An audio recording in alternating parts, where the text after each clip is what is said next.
Assalamualaikum warahmatullahi wabarakatuh. Waalaikumsalam warahmatullahi Pada wabarakatuh. kesempatan kali ini gue duduk bersama teman kampus gue yang kita sama-sama kuliah di UIA di Waringin. Beberapa hari yang lalu kita lihat di sosial media, lu ngeliat gak, geng? Apaan? Gue ngeliatnya kakaknya Habib Umar bin Hafid, Iya, kenapa? Habib Ali Al-Masyhur. Beliau dipanggil oleh Allah Ta'ala dan saat pemakaman beliau itu diiring oleh bisa dibilang ribuan jamaah. Iya. Tarim berduka, kita pun juga yang di sini ikut berduka. Berbicara Habib Ali Al-Masyhur, gue inget beliau itu seorang mufti di Tarim ya, seorang mufti. Nah, berbicara tentang mufti ini, gue jadi kepikiran, jadi inget kita tinggal di Jakarta, di Indonesia, khususnya di Jakarta nih kan.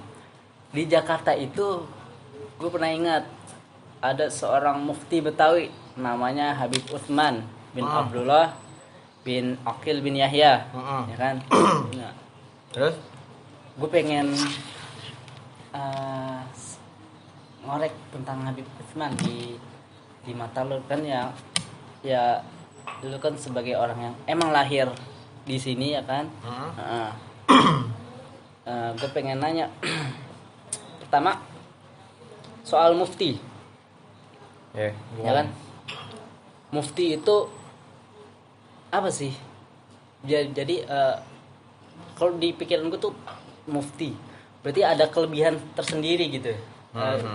Beliau ini diberi gelar mufti kan, Habib Al-Masyhur, mufti Tarim Yaman. Nah, kita di Indonesia pernah ada mufti kuliah di Jakarta, ada namanya mufti Betawi ya, Habib Utsman tadi. Nah, gue pengen nanya pertama tentang apa ini maksudnya mufti. Nah, bismillah. Pertama, bukan cuma Habib Ali Al-Masyhur doang ya. Per hari kemarin itu kita dalam seminggu kehilangan 9 orang alim, baik yang di Tarim ataupun yang di Indonesia. Ada maqalah, man lam yahzan bimautil ulama fahuwa munafiqun. Siapa orang yang enggak bersedih dengan wafatnya atau dipanggilnya seorang ulama, maka dia adalah seorang yang munafik. Kemudian ada juga makalah wafatnya ulama tanda diangkatnya ilmu oleh Allah Subhanahu wa taala. Semoga Allah memberikan tempat terbaik untuk beliau semuanya. Amin. Dan mudah-mudahan kita masih bisa mendapatkan ilmu dari murid-muridnya beliau yang masih hidup. Amin. Mufti, beliau adalah seorang mufti di kota Tarim, salah satu anggota dari mufti di kota Tarim. Kemudian mufti itu seseorang yang mumpuni dalam bidang agama, setahu gue ya. Lebih jelasnya gue kurang tahu, tapi setahu gue mufti itu orang yang tahu tentang ilmu agama secara mendalam, baik dari ilmu fikihnya, ilmu Al-Qur'annya, ilmu hadisnya, kemudian ilmu bahasanya juga. Dan kemudian beliau dapat memberikan keputusan, ya, fatwa, biasa disebut keputusannya disebut fatwa. Orang yang memberikan keputusan itu disebut mufti. Ya, mufti atas seorang mufti yang mengeluarkan fatwa atas suatu masalah. Semisal sekarang kita lagi dalam masa pandemi. Bagaimana kita, pemerintah menganjurkan untuk kita di rumah saja, tidak untuk berkerumun. Nah, ada kemarin kita dengar dari Majelis Ulama Indonesia mengatakan bahwa sholat Jumat untuk sementara ini tidak apa-apa diganti dengan zuhur. Sebetulnya itu sudah melalui orang-orang yang berkompeten dalam bidangnya. Kan ya MUI lah. Iya. Siapa kita kan gitu. Ya walaupun ada yang setuju atau tidak, ya itu kembali ke diri masing-masing aja. Gitu sih. Nah, itu mufti gitu. Orang besar yang memiliki ilmu dan memiliki apa ya? Keseriusan, keberanian untuk memutuskan suatu perkara, tapi bukan macam-macam, bukan yang apa yang ecek-ecek yang biasa main asal ngomong aja, enggak. Itu dengan landasan ilmu yang luar biasa gitu. Nah, Habib Utsman bin Abdullah bin Aqil bin Yahya Al-Alawi, beliau ini lahir di Pekojan, Jakarta Utara. Jakarta Barat. Oh, bukan Jakarta Barat ya? Kali lupa juga gua. Oh, Pekojan, Jakarta. Ya. Nah, Petamburan, daerah Petamburan Jakarta Barat. Jakarta Barat. Pusat. Oh iya, pusat. Gimana nih? Kebetulan Pondok Kelapa. Ya Pondok Kelapa doang. Jakarta Pusat, Petamburan. Iya. Bener nggak Jakarta Pusat ya? Iya. Bener ya? Jakarta Pusat, Petamburan. Lahir di Pekojan. Berarti asli tanah Jakarta ya? Asli beliau lahir di Jakarta, cuman keturunan dari Tarim. Oh berarti beliau punya ayah namanya Abdullah. Said Abdullah ini tinggal di Makkah. Setelah lahir beberapa tahun, Habib Utsman ini ditinggal oleh ayahnya ke kota Makkah. Ayahnya pulang ke kampungnya di kota Makkah. Kemudian punya saudara di Mesir, punya saudara di mana? Di Tarim. Itu. Nah, beliau lahir diurus sama kakeknya dari jalur ibu. Beliau punya ibu, ya Allah, siapa namanya? Aminah kalau nggak salah. Aminah. Ibunya ini punya bapak namanya Syekh Abdurrahman Al-Misri. Mesir ya? Mesir, orang Mesir. Itu guru di Batavia juga waktu itu. Akhirnya beliau belajar sama kakeknya dari jalur ibu di masa kecilnya. Baik dari akhlak, rukun, sholat, pokoknya tentang fikih, tentang bahasa segala macam sama beliau, sama Syekh Abdurrahman Al-Misri. Setelah itu baru beliau di umur 17 atau di umur belasan tahun ya. Maaf kalau lupa. Kalau lupa ntar tolong dibenerin. Beliau tuh pergi haji ke kota Makkah. Berhaji beliau. Setelah berhaji beliau menetap di kota Makkah dengan ayahnya, berjumpa dengan ayahnya. Jadi setelah haji beliau berjumpa di kota Makkah. Setelah dari kota Makkah beliau keliling apa tuh? Keliling benua kali namanya ya. Keliling benua. Ya. Seorang diri. Iya, seorang diri. Ntar beliau habis berguru di Mekah, beliau ke Madinah, habis dari Madinah beliau balik lagi ke Mekah, terus habis itu baru ke Maghribi, Maroko, terus ke Turki dan ke negeri-negeri lainnya. Setahu lu selama perjalanan beliau menimba ilmu itu berapa tahun beliau menimba? Kurang lebih 20 tahun. Kurang lebih 20 tahun. Untuk berkeliling untuk menimba ilmu. Iya. Berarti guru beliau ini banyak sekali ya. Banyak banget. Masya Allah banyak. Berarti setelah menimba ilmu beliau kembali lagi tuh ke Indonesia. Balik lagi ke Indonesia. Jadi kita nggak bisa cerita setengah-setengah tentang masalah Habib Utsman ini karena menarik. Karena gue terus terang aja mencari beliau aja nih itu sulit. Alasannya mungkin karena ada sedikit masalah di masa lalunya. Sebetulnya bukan masalah sih. Apa tuh? Kesalahpahaman aja. Karena beliau ini dulunya dekat dengan Belanda. gitu di Batavianya ya. Hmm. Tapi itu kalau kita baca lagi sebetulnya sebagai trik beliau agar beliau, dakwah Islam iya. di Jakarta di Batavia waktu itu namanya Iya. tetap berjalan gitu. Karena gue pernah baca di salah satu buku yang bercerita tentang biografi beliau, Hmm. itu dilakukan hal tersebut Untuk agar pendidikan agama Islam di lingkungan Batavia, di sekitar Batavia itu tidak diganggu oleh orang-orang Belanda.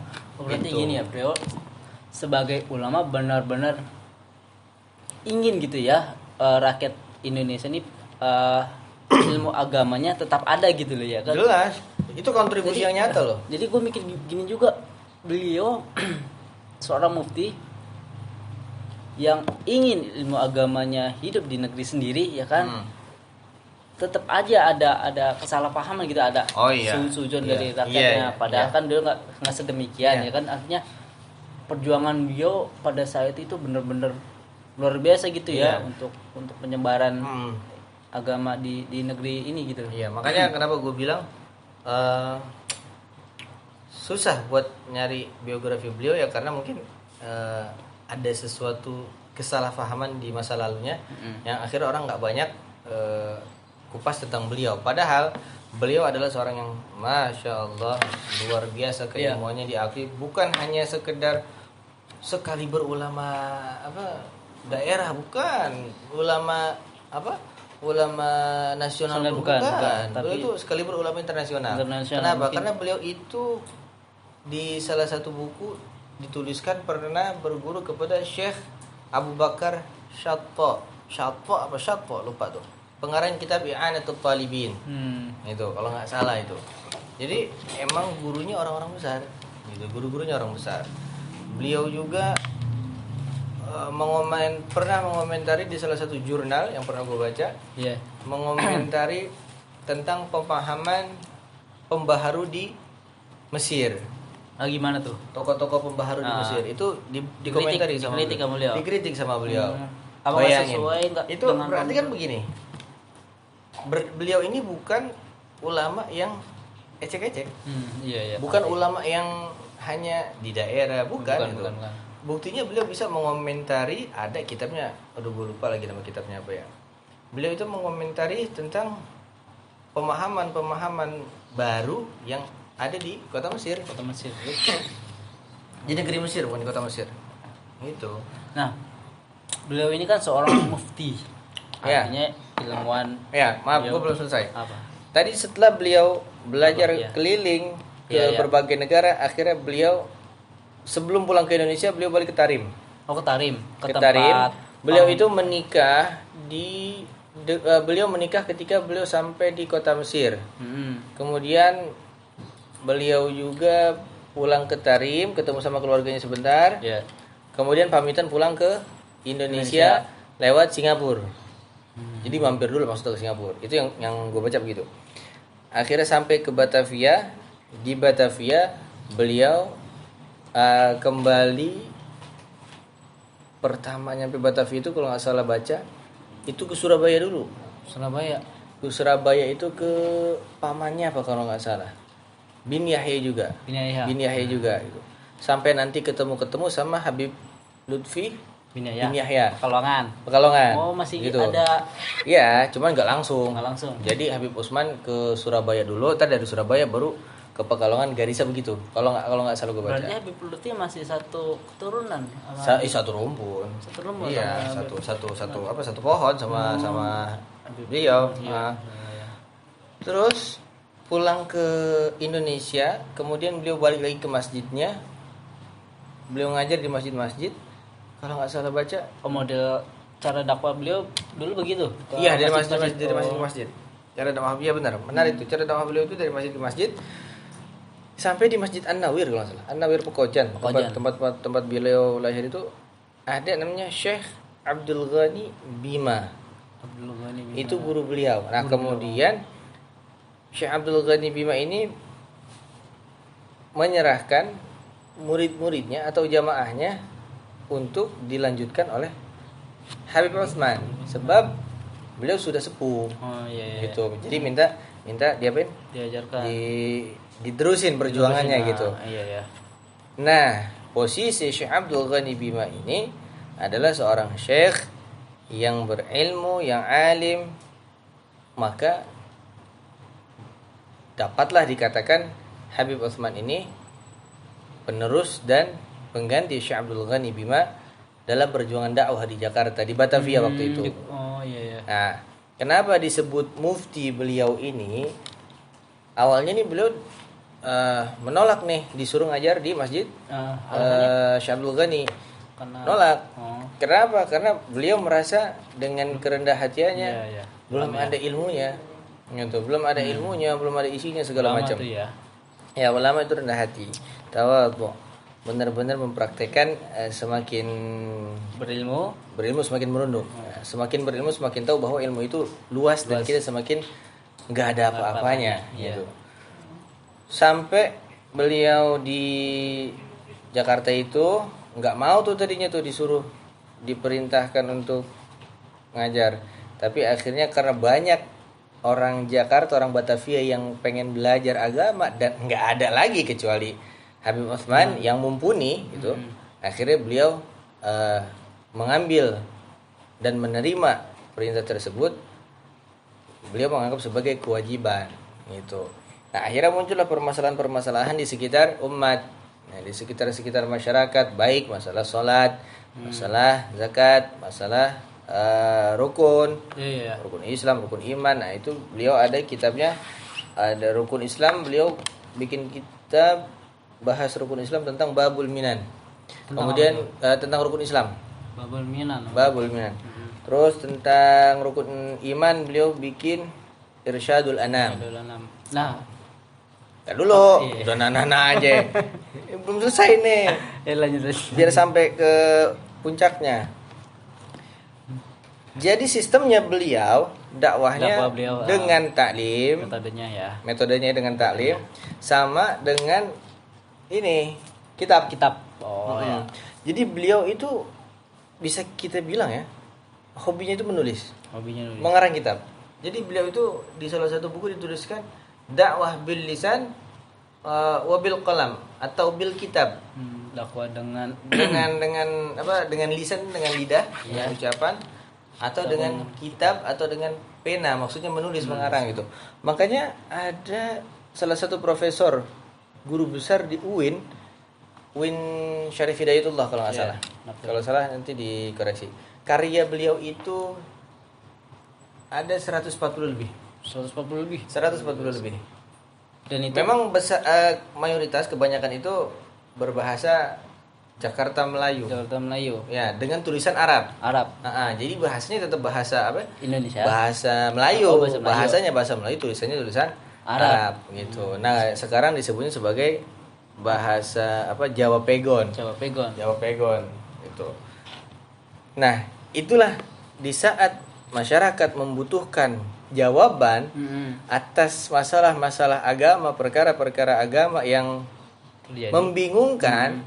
Nah, beliau ya dengan 146 kitab menjawab dengan jelas dan detail, singkat loh. Beliau ini ada kitabnya, ini nggak panjang-panjang, nggak tebel-tebel, tapi banyak gitu loh.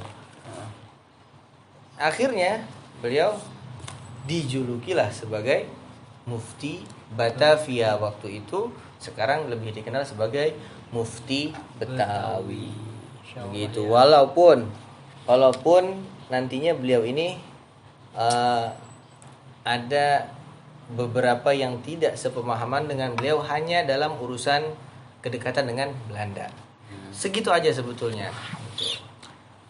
Nah, tadi kan udah disebut bahwa beliau ini Masya Allah ya, seorang mufti, seorang yang berilmu luas, dengan 100 lebih karya kitabnya yang menjawab seluruh permasalahan agama umat pada saat itu. Ya, karena sebenarnya kalau menurut lo, yang lo tahu pemikiran beliau ini seperti apa? Misalnya pemikiran dari segi nasionalis dan dari segi agamisnya tadi.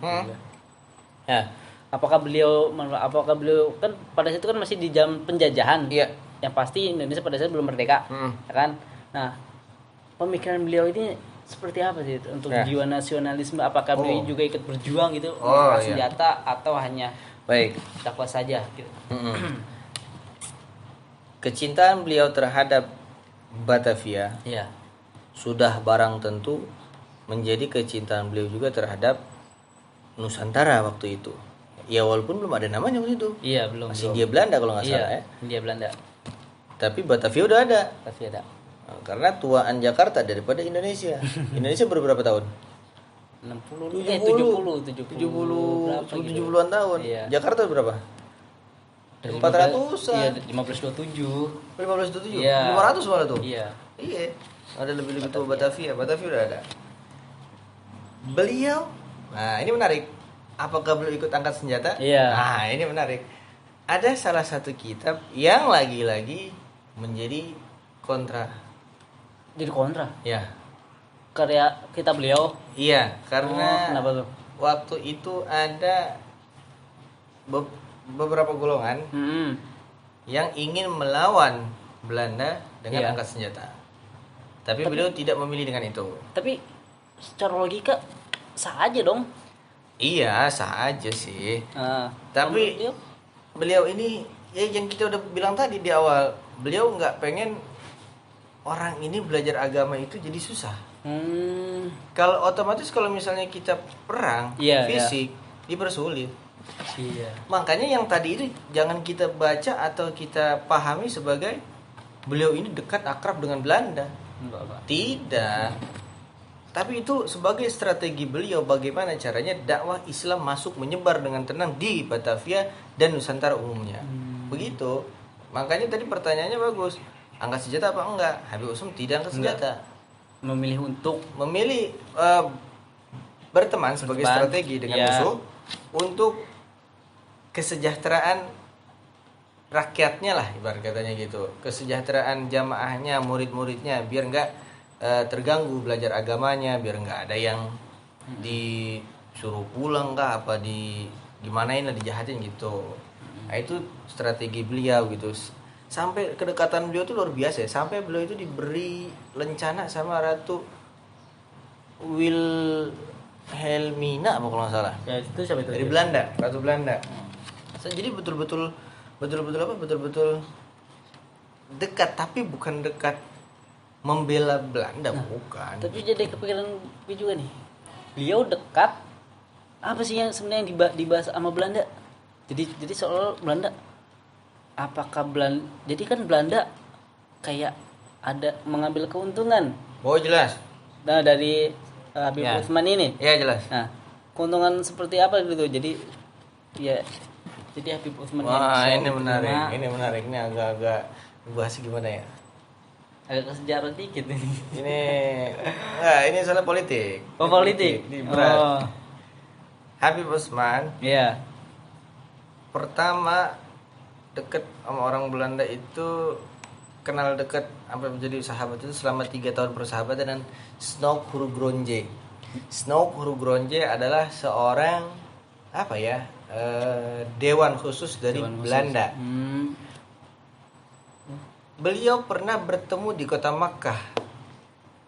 Habib Utsman dengan Bertemu Snoek dengan Hurugronje pernah di bertemu kota Makkah. Oh iya iya. Kemudian bertemu kembali di Batavia.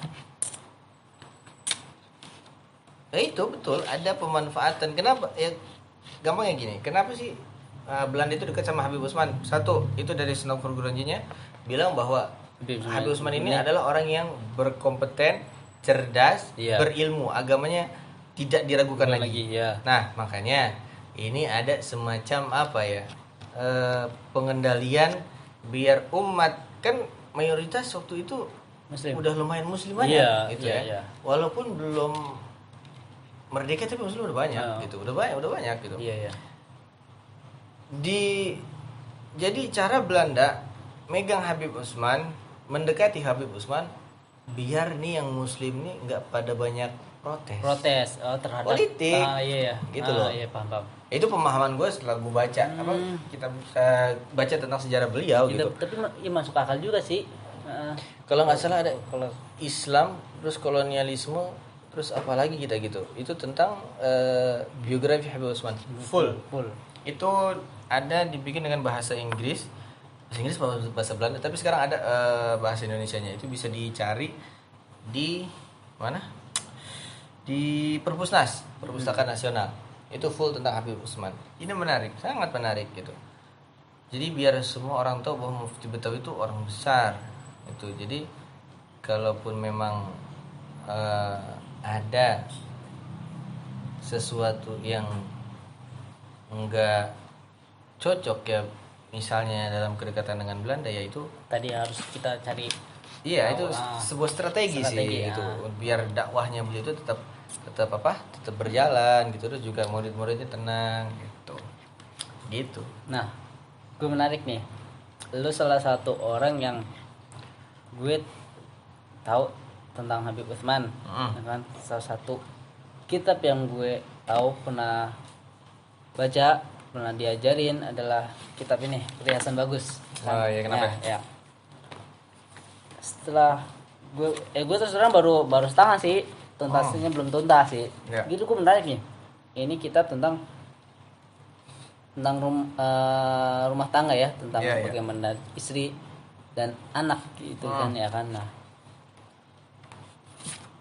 yang gue pengen tanya gini, sebenarnya kita bagus banget nih, tapi terus terang di masyarakat luas masih banyak yang kurang make gitu loh. Apalagi sebenarnya bisa jadi pedoman gitu kan buat yang ingin melanjutkan kehidupan rumah tangga. Nah, yang gue pengen tanya gini, apa yang lu kan udah tuntas kan bacanya, apa ya pesan lu yang bisa lu angkat dari kitab Perhiasan Bagus ini? Oh, itu ya pertanyaannya.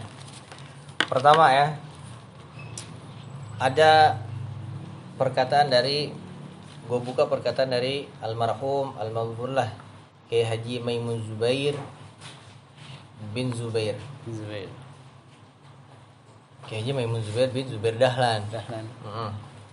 Beliau pernah bilang, pelajarilah Arab Melayu. Santri itu minimal harus bisa Arab Melayu. Karena hanya orang Nusantara, orang Indonesia yang bisa mengerti Arab Melayu. Dalam arti seperti ini ya. Iya. Dan berarti kan ini adalah sebuah warisan. Oh iya, benar dari juga ulama sih. Nusantara. Berarti asli nih ya. Asli. Dan ini hanya ada di Indonesia. Oh, cuma di Indonesia doang ini. Ada di Nusantara yang begini. Aku baru tahu loh, sumpah. Itu yang bilang almarhum Haji Maimun Zubair. Tapi ada agak sedikit kesamaan sama bahasa Malaysia. Iya, Melayu kan serumpun. Melayu gitu, Melayu. Makanya ya bingung sih sekarang mau ngomong Indonesia itu mana, Melayu itu mana, Nusantara itu mana, bingung gitu. Tapi yang jelas ini ada warisan Arab Melayu, ini warisan orang-orang Melayu. Itu makanya Mbah Maimun bilang seperti itu. Pertahankan minimal kamu tahu bisa baca lah bahasa Arab Melayu ini. Nah, ini kan bahasa Betawi. Melayu Betawi Jakarta. Iya. Nanti ada lagi Pegon. Tulisannya begini. Tapi bahasanya Sunda. Oh. Terus bahasanya Jawa. Oh, gitu ya. Ada, ini kebetulan apa? Betawinya. Melayu Jakartanya begitu. Ada gitu, Jawanya ada. Nanti ada Melayu Sundanya, ada Melayu Jawanya gitu. Maka disebutnya Pegon. Yang ke Jawa sana disebutnya Pegon. Kalau di sini kita lebih kenal bahasa Arab Melayu. Bukan Melayu kampung Melayu, bukan. Bukan. Bahasa Arab Melayu, bahasanya Melayu begitu. Nah, kenapa harus dipelajari? Ya ini sebagai warisan. Ini beliau rata-rata pakai bahasa Melayu semua nih. Melayu semua. Iya. Nah, ini sebagai warisan kita. Kewajiban menjaga budaya yang diwariskan sama ulama kita. Ini wajib kita jaga. Nah, kemudian isi kitab ini ditulisnya di sini perhiasan bagus untuk anak perempuan. Lebih dikhususkan untuk anak perempuan, tapi boleh juga dipelajari oleh anak laki-laki. Apa sih yang dibahas di kitab ini? Kitab ini tuh ngebahasnya tentang apa? Kekeliruan orang tua, kekeliruan seorang anak, bagaimana bergaulnya, bagaimana berakhlaknya, bagaimana beradabnya. Itu contoh ada. Contoh. Di sini diajarin kalau anak anak bayi baru mulai ngomong itu diajarkan untuk mengucap Allah Allah agar dia nanti terbiasa besarnya mengucap Allah Allah. Pertama berarti dia pertama. Iya, pertama. Jadi harus... ini juga memang di sini dalam kitab itu mengandung fikih, mengandung adab, mengandung tauhid gitu. Jadi disebutin di sini juga sebaik-baiknya ilmu yang pertama diajarkan kepada seorang anak adalah ilmu tauhid. Ilmu ma'rifatullah, ilmu mengenal Allah. Gitu. Jadi padat banget lah walaupun ini kecil. Cuman kitab kayak gini romanya nggak kepake sama orang-orang zaman sekarang. Kenapa tuh? Sebenarnya kenapa? Jawab nih. Jawab lah. Ya. Apa karena harus globalisasi? Pengarang globalisasi apa globalisasi? Jadi malas baca kita maksudnya. Iya bisa jadi. Megang handphone semua. Nah ini menarik. Megang handphone, belajar di handphone itu boleh. Iya. Boleh. Tapi kalau nyari keberkahan itu megang kitabnya, tahu pengarangnya, kirim Fatihah kepada pengarangnya, baca. Misal kita nggak bisa bacanya, sekagaknya punya, kita tahu yang ngarang siapa, begitu dapat keberkahan. Jangan ngaji di handphone. Google. Di sebelah sini ada Quran, megangnya handphone. Ya walaupun sama aja gitu, tapi kalau mau cari keberkahan yang sungguh-sungguh ya adanya di kitab. Kan gitu kan, ini semua ngalir. Ini di sini cetakan atas mana nih? Syirkah Maktabah Al-Madaniyah. Nanti kan orang-orang ini bersambung kepada keluarga beliau. Dari bersambung dari keluarga beliau bersambung sampai ke beliau. Maksudnya ada izin. Ada izin. Kan enak terima ilmu jelas. Kan begitu. Jadi handphone juga nggak masalah juga. Cuman kalau mau jadi keberkahan itu ya baca kitab. Nah balik lagi ke yang tadi. Kenapa orang-orang nggak mau baca ini kitab? Kitab kecil. Remehin itu. Nggak ada. Ya. Tapi terus terang. Kitab segini. Orang sekarang kitab hadis. Masya Allah. Gue kaget waktu pertama beli sama lu. Berapa geng? 10.000. 10.000 gitu loh. Buat ini, waduh. Maksud gue kalau dia amalin kan, wah, nggak setara coy. Kagak setara 10.000 sama ilmunya. Ya kan? Betul, gitu. Cuman kan orang sekarang tuh pengennya kitab yang gede-gede, yang masya Allah. Nah, terlalu berat itu mah. Ya, yang langsung tafsir, langsung hadis, gitu kan. Kita cobalah dari yang kecil-kecil. Ini kan bahasa kita gitu loh. Cuman keunikan ini dengan tulisan Arab, gitu, bahasnya bahasa kita. Cuman nanti bisa ini unik gitu loh. Ini unik gitu loh. Ini warisan yang harus dijaga gitu. Dan isinya juga nggak kalah bagus. Bahkan ini visioner loh. Beliau ini sudah berapa tadi? Kita sebelum syuting ini gue bilang 100 tahun yang lalu. 100 tahun berarti 1 abad. 1 abad. Beliau pertama kali nulis kitab ini. Iya, pokoknya dari wafat beliau itu beliau wafat udah 1 abad lebih. 100 tahun lebih. Iya. Di sini ada nih pembahasan tentang kejadian-kejadian anak muda zaman sekarang. Contohnya ngelawan emaknya. Iya. Yang apa lagi? Yang kerjaannya nyakitin kedua orang tuanya, yang kerjaannya mabok, kumpul-kumpul, nonton konser, ada semua di sini. Iya, ajib. Ini kita udah 100 tahun yang lalu. Dan beliau udah nyampe sampai ke hari ini. Itulah ulama. Allah kasih pemikirannya maju ke depan. Insyaallah ya. Itulah yang ngebedain ulama sama kita. Kita mah sampai besok doang. Gitu. Ulama sampai ratusan tahun sampai besok juga mikirin. Iya. Nah, itu namanya mauhibah dari Allah. Allah enggak sembarang kasih yang seperti itu ya hanya kepada hamba-hambanya yang terpilih gitu ya. Ini para ulama gitu. Insyaallah. Ini kita berjasa bagus banyak kita beliau. Terus ada adabul insan. Kalau mau lebih tentang keadab-adab itu ada nama kitab Adabul Insan. Terus kalau mau belajar fikih tentang apa namanya? Irsyadul Anam. Fikih ada Babul Minan sama Irsyadul Anam. Ini di top ini bisa dicari, ini masih ada di mana? Toko kitab. Terus mau tahu tentang sejarah Nabi, tentang kelahiran Nabi dan juga tentang Isra wal Mi'rajnya Nabi, ada nama kitab beliau Az-Zahrul Basim. Az-Zahrul Basim Al-Qari Abil Qasim sallallahu alaihi wa alihi wasallam. karangan hamba yang dhaif As-Sayyid Utsman bin Abdullah bin Aqil bin Yahya Al-Alawi. Itu tentang sejarah Nabi Muhammad, kelahiran Nabi Muhammad dan apa? Isra wal Mi'raj Nabi Muhammad. Nah, ini bisa nih apa anak kita, adik kita bacain kita begini. Orang Betawi zaman itu pasti tahu nih. Orang Betawi zaman sekarang YouTube. Aduh, ya Allah. Ayo ngapa? Ini kita bapak-bapak kita emak-emak kita ini pada ngajinya begini. Buset. Ngaji nggak mau ngaji, ngopi mulu ngopi. La ilaha illallah. Ngopi dulu udah ngaji kali. Berdua-duaan mulu. Kawinin kagak. Nah, ini ada risalah 2 ilmu. Oh iya, tentang ini. Tar dulu. Ini dulu. Risalah 2 ilmu. Ini kitab beliau juga. Apa namanya? Tentang ilmu nafi' sama ilmu dhar. Bukan yang sifat 20. Ilmu yang bermanfaat dan ilmu yang berbahaya.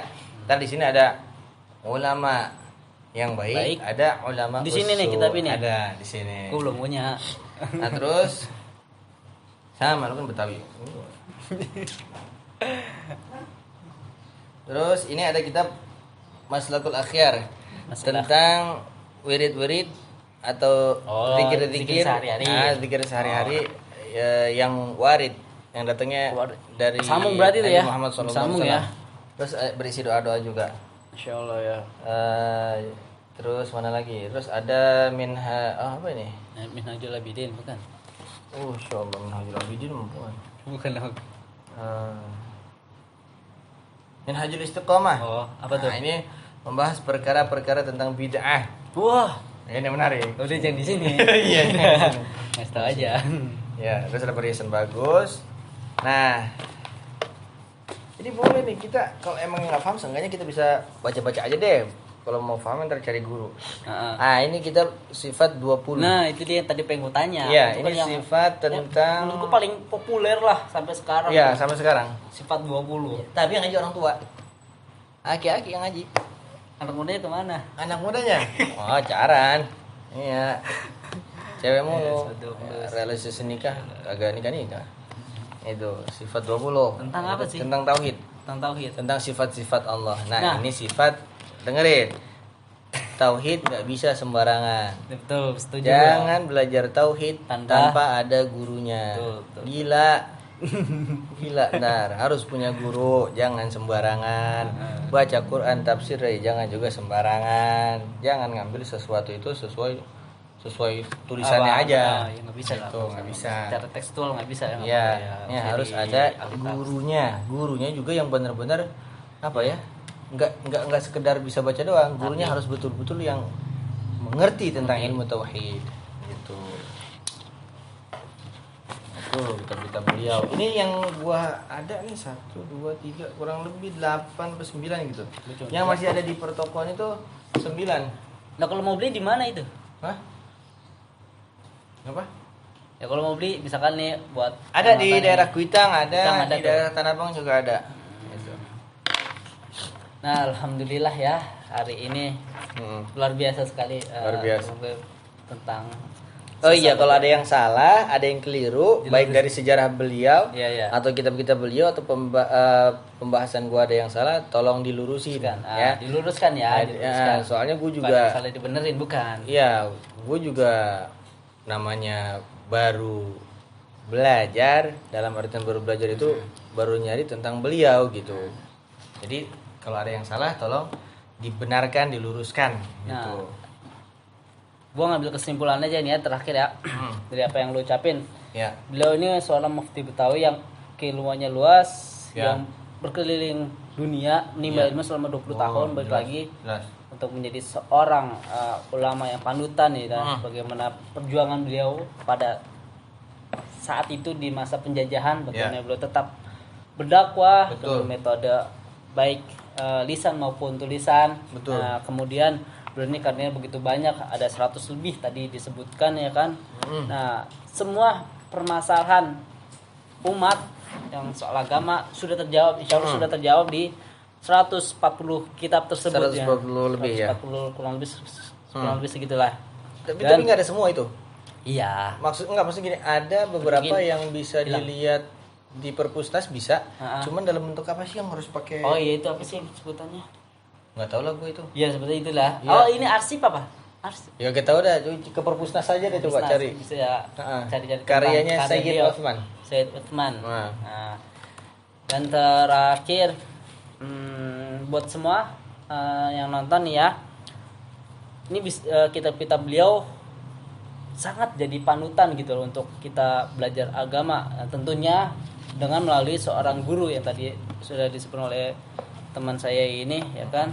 Dan insya Allah apa yang kita bahas hari ini semoga bermanfaat bagi, Amin, amin. terus terang bagi gue nih geng ya kan, Iya. yang alhamdulillah dapat banyak informasi tentang beliau nih ya, karena luar biasa karena kebetulan Karena jarang ngaji lo. Iya, terus harus digituin. Kalau nggak digituin ngomong doang. Gitu. Dan buat semua yang udah nonton, terima Udah kasih. ngapa yang udah bosan mainnya ngaji. Dan buat semua yang udah nonton, makasih. Nanti kalau ada saran, kritik maupun saran bisa dituliskan di kolom komentar. Ya. Wassalamualaikum warahmatullahi wabarakatuh. Waalaikumsalam warahmatullahi wabarakatuh.